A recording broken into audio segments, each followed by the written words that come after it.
Hello po mga kapatid! Ako po si kapatid na Amy Marquez from lokal ng college, distrito ng Calamba City, Laguna. At ngayon po ay tuturuan ko po kayo paano gumawa ng creative face mask design. So, let's start!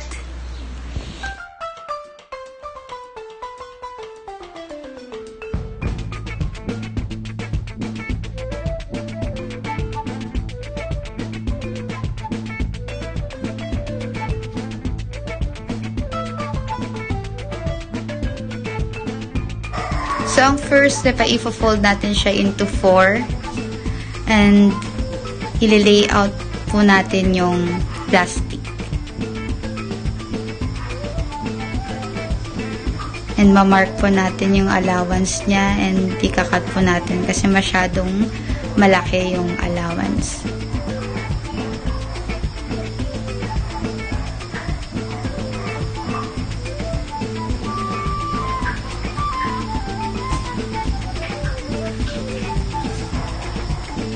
So, ayan po yung para face mask. So, after that, yung maliit naman na fabric ay i-fold din natin siya sa 2, sa 4 pala.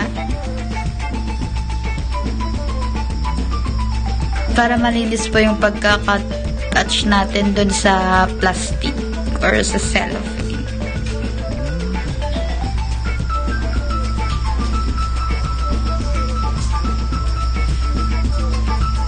So, ayan, tatayin na nga natin. I-attach na natin siya sa may plastic.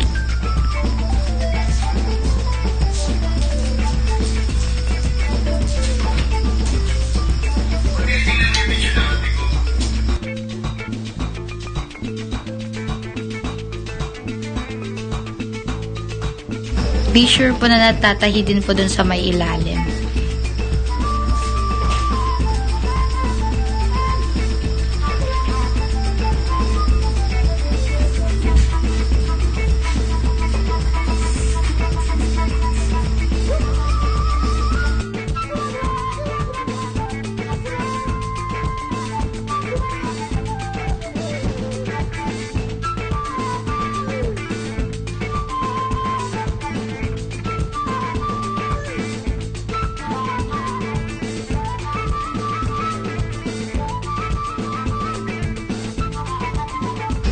So, ayan po, may excess po siya, kaya kakat po natin.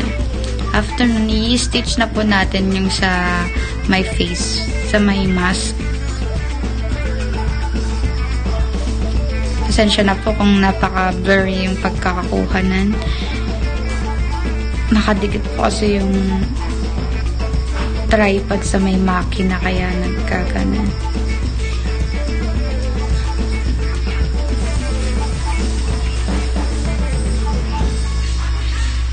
I-stitch lang po natin siya, both.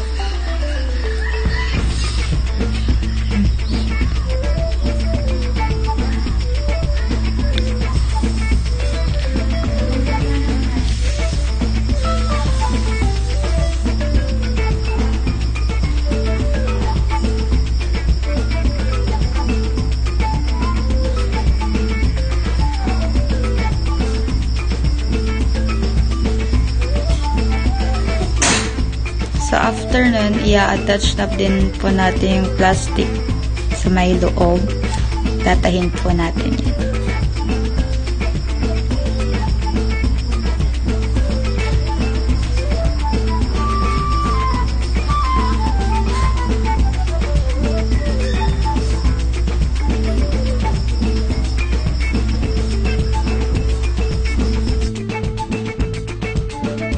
Kakabit na po tayo ng elastic.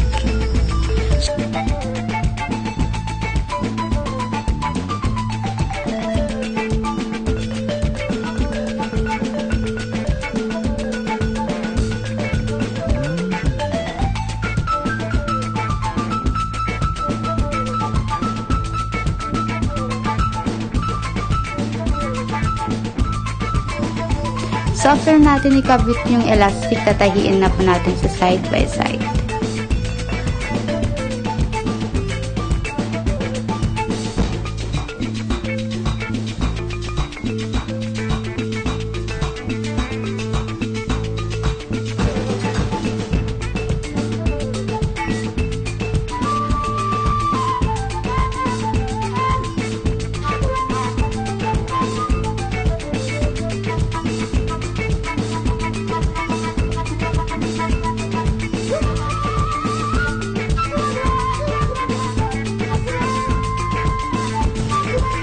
After that, tanggalin na po natin yung mga pins.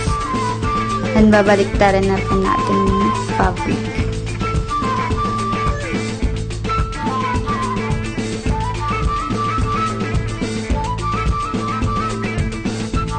Magto-pleats na po tayo.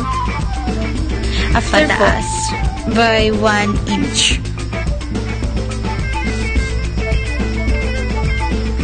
Tapos ipipin po natin.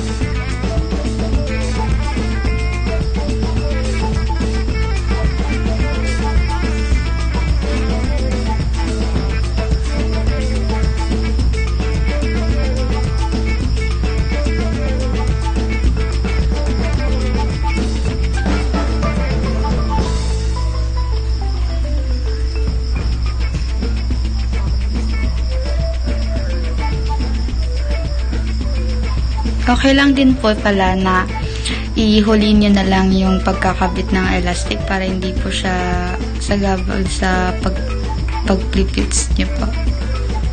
Tatahiin muna natin dun sa pinag-turn overan natin. And then sa may side.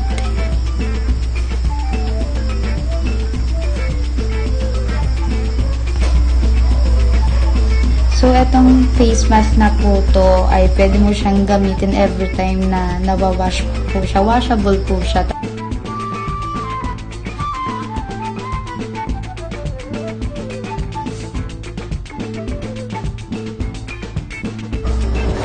So, eto na po yung last step at tapos na po tayo. So, hello again mga kapatid. So, eto na po yung finished product ng ating ginawa. Tanan! So, susuot ko. So, ganun po siya. Ganun po. Medyo nagkamali lang po ako dyan. Kaya, so, ganun po siya.